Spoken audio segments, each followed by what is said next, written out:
To beer or not to beer? That is the question. Welcome to Pint Size, thou cream-faced loon.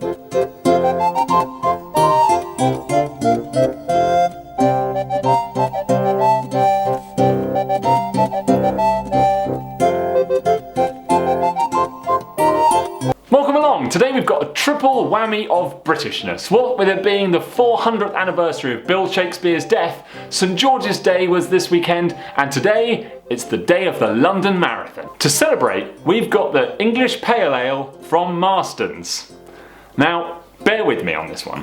Marstons, as many of you may know, is the world's largest brewer of cask ale, producing such giants as Pedigree, Hobgoblin and Banks's Bitter.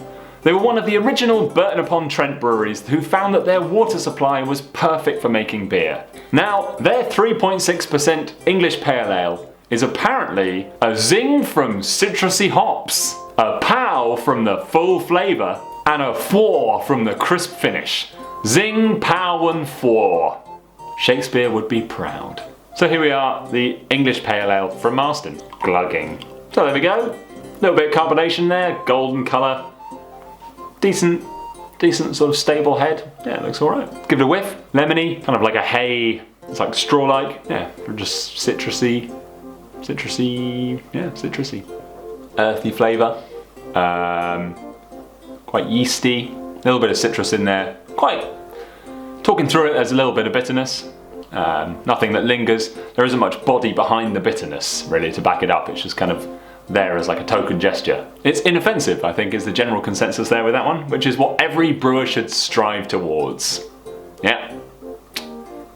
Good old inoffensive beer. So a pretty underwhelming celebration of British beer for this most patriotic of weekends. But sometimes the quality of beer isn't really relevant. It doesn't really matter if it's a mass-produced, tasteless ale. I mean, what's in a name? That which we call a beer by any other name would taste as sweet.